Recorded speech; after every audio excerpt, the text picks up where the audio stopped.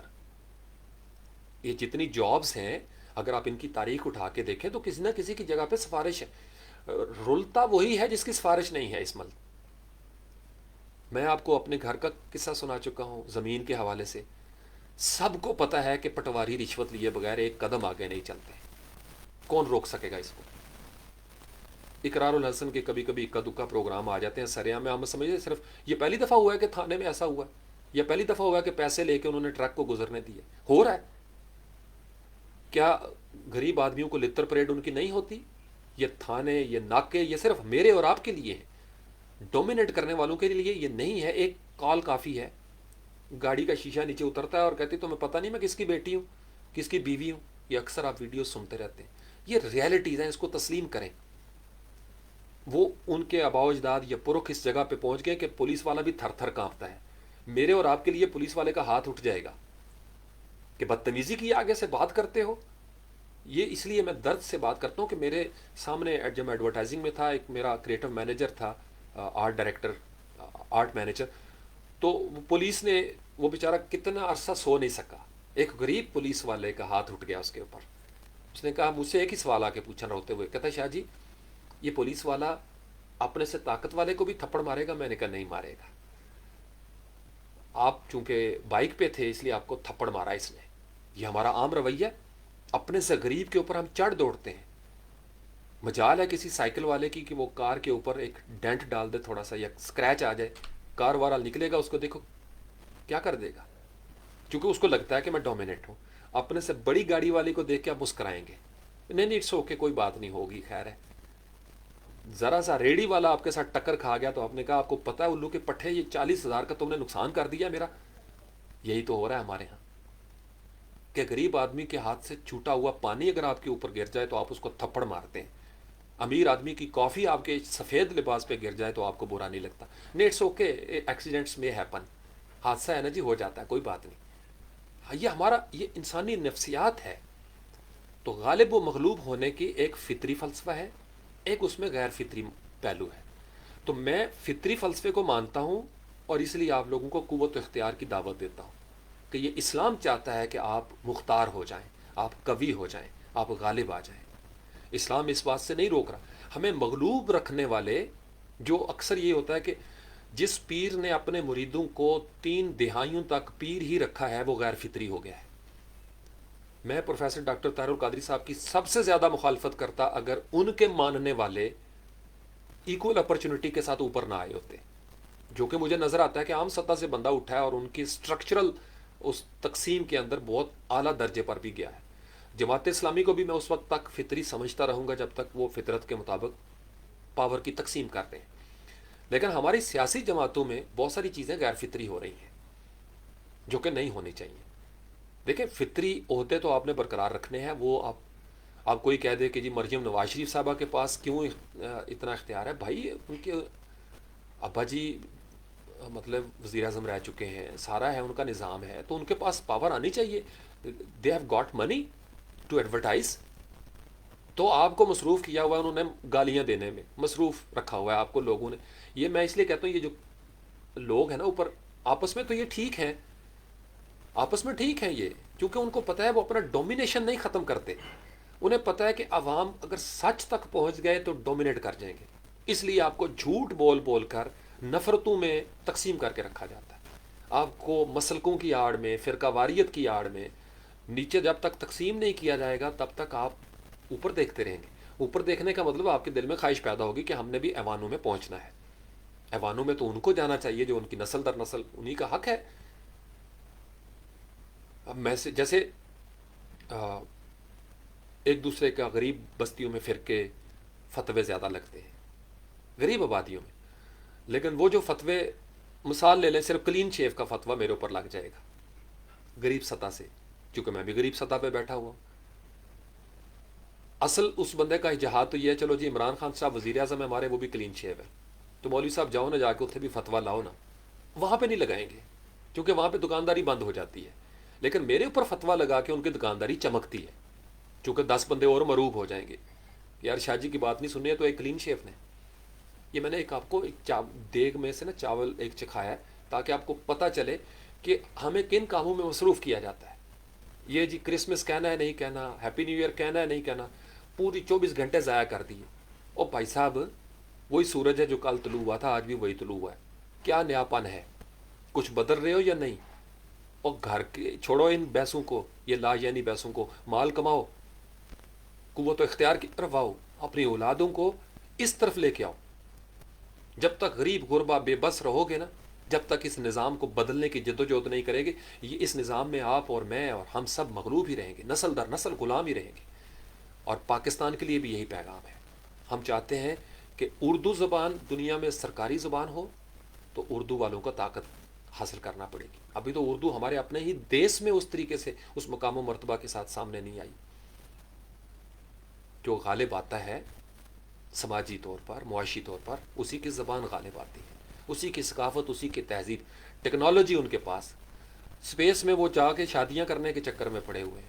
وہ بنا رہے ہیں اسپیس یونٹس کہ ان کی ڈیفنس فورسز اسپیس میں بھی آنی چاہیے. اسپیس فورسز وہ بنا رہے ہیں. میں اور آپ ابھی بیٹھے ہوئے سوچ رہے ہیں اپنی گلی محلے میں، یہ بھی کافر وہ بھی کافر. ہمیں زندگی کے مشاغل ایسے دے دیے گئے ہیں کہ ہم ترقی کر ہی نہ سکیں. اپنے کاروبار پہ توجہ دو، فار گاڈ سیک. اپنے آپ کو اور اس نظام کے ساتھ ہم نے بھی سینک پھنسائے ہوئے ہیں. بڑا مشکل ہے اس نظام میں لوور کلاس کا، مڈل کلاس کا اوپر اٹھنا. کوئی اکا دکا نکل گیا وہ مدد کرنا چھوڑ دیتا ہے، وہ بھی بڑی بستیوں میں جا کے گھر بنا لیتا ہے. یہ انسان کی فطرت ہے. اپنے غریب رشتہ داروں کو وہ بھی بھول جاتا ہے. میں فطرت کے قاعدوں کا قائل ہوں. فطرت یہ کہتی ہے کہ آپ سب کو وہ تعلیمی نظام دیں، عدل کا نظام دیں، ایک جیسا برتاؤ کریں، جو ہمارے ہاں نہیں ہو رہا. اور اس کے اوپر ظلم یہ ہے کہ جھوٹ بولے جاتے ہیں، منافقت ہو رہی ہے، اور اس منافقت کا نقصان غریبوں کو ہو رہا ہے. ہماری ہوا اکھڑی ہوئی ہے. اس لیے نسل در نسل، ورنہ یہ جو سینکڑوں جماعتیں تھیں، سیاسی جماعتیں، اس میں کوئی نئی جماعت ابھر کے سامنے نہ آ جاتی. اور اگر کوئی ابھری ہے تو اس کو یا فوج نے ٹیکہ لگایا ہے پیچھے، یا کوئی اور اس کے ساتھ. اور یہ کوئی بری بات نہیں ہے. فوج اس وطن کی فوج ہے. کس کو نہیں بنایا فوج نے؟ کیا ضیاء الحق صاحب فوج کی حمایت کے بغیر فیلڈ مارشل بن گئے تھے؟ ہمیشہ سے یہی نظام چل رہا ہے. یہ طاقت کے بڑے بڑے مراکز ہیں جن کو اسٹیبلشمنٹ کہا جاتا ہے. اسٹیبلشمنٹ اس وطن کے لیے ہی کسی کو سپورٹ کرے گی نا، تاکہ نظام چلتا رہے. میں اس کے صرف غیر فطری حصے پہ تنقید کرتا ہوں. غیر فطری یہ ہے کہ آپ یہ طے کر لیں کہ صرف یہی جماعت حکمران بن سکتی ہے. یہ غلط ہے. نہیں، کسی بھی جماعت کو موقع دیا جانا چاہیے اور ان کو روکا نہ جائے غیر فطری طریقے سے، ان کے اوپر پابندیاں نہ لگائی جائیں. اب غیر فطری طریقہ یہ ہے کہ جس کے پاس زیادہ پیسے ہیں وہ زیادہ ایڈورٹائزنگ کرتا ہے، زیادہ لنگر چلاتا ہے، لوگ سمجھتے ہیں یہی سب سے بڑی پارٹی ہے. ایسا نہیں ہے. اس نظام انتخاب کے اوپر ہمیں بار بار غور و فکر کرنا پڑے گا. کاغذوں میں لکھا ہوا ہے یہ 2-2.5 لاکھ یا 10 لاکھ یا اتنے لاکھ، کروڑوں اربوں خرچ ہوتے ہیں جا کے، پھر انتخاب ہوتا ہے. میں اور آپ تو شاید پمفلٹ بھی نہ چھپوا سکیں. اپنی شادی کے کارڈ چھپواتے ہوئے بجٹ میں انسان سوچتا ہے کہ یار کتنے کارڈ بناؤں، یا واٹس ایپ پہ میسج کر دوں کہ میری شادی ہے فلاں تاریخ. یہاں تو لنگر، بریانیاں، بوتلیں، اور گھروں میں پیسے پہنچ رہے ہیں، آٹا پہنچ رہا ہے. بس جی چاچا جی ووٹ تسی پانا ہے، سمجھو تھوڑے ڈیرے چ نویں مجھ میں کھلوا دینی. یہ نظام ہی ایسے بنا ہوا ہے. یہ نظام غیر فطری ہے. اس نظام کی اس تقسیم کی وجہ سے غریب نوجوانوں کو بڑی مشکلات کا سامنا ہے. تو آئی ہوپ کہ آج غالب و مغلوب کے اس فلسفے کو نئے انداز میں آپ نے سمجھنے کی کوشش کی ہوگی. بہت ساری دعائیں آپ سب لوگوں کے لیے. مجھے نہیں پتا آپ میں سے کس تک آواز پہنچی بھی یا نہیں پہنچی. اور یہ ہے یہ آگے آپ کے والدین کے لیے بہت ساری دعائیں. نیا سال، نئے سال کا پہلا دن سدا محترم رہیں، باوقار رہیں، معتبر رہیں.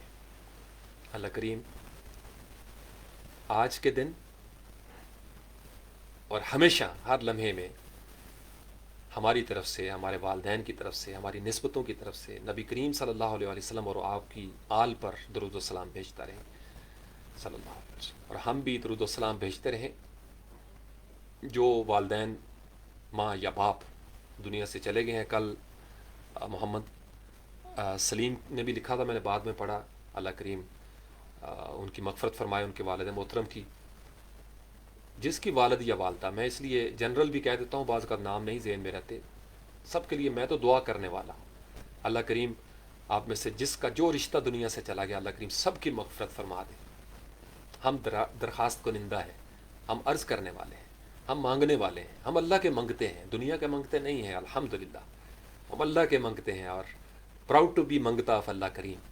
ہم تو نبی کریم صلی اللہ علیہ وسلم کے دربار میں اس طرح کر کے بیٹھنا پسند کرتے ہیں، اور دنیا کے بڑے سے بڑے بادشاہوں کے ساتھ آج تک نہ آپ کو کوئی تصویر نظر آئی ہے، نہ کبھی اس بات پہ تفاخر آپ کو میرے اندر نظر آئے گا۔ میں تو اس بات کو بڑے اچھے طریقے سے سمجھ چکا ہوں، ہم تو کٹیا میں بیٹھنے والے ہیں، چونکہ اس پاور کا ہونا بڑا ضروری ہے جس کو کردار کی قوت کہا جاتا ہے، میں اس چیز کو سمجھتا ہوں۔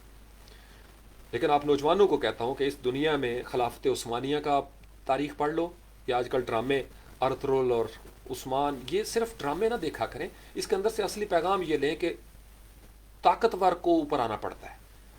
فتح مکہ اسی وقت ہوگی جب آپ غالب آئیں گے، تلوار نہیں اٹھانی پڑی، جب آپ غالب آ جاتے ہیں نا تو پھر کشت و خون نہیں اتنا ہوتا، لیکن پہلے آپ اپنے آپ کو منوائیں تو صحیح نا، مختلف غزوات میں جب آپ غزوات میں منا لیتے ہیں نا، اپنے آپ کو منوا لیتے ہیں، پھر تلوار نہیں اٹھانی پڑتی، پھر آپ چلتے ہیں اور لوگ سرنڈر کر جاتے ہیں۔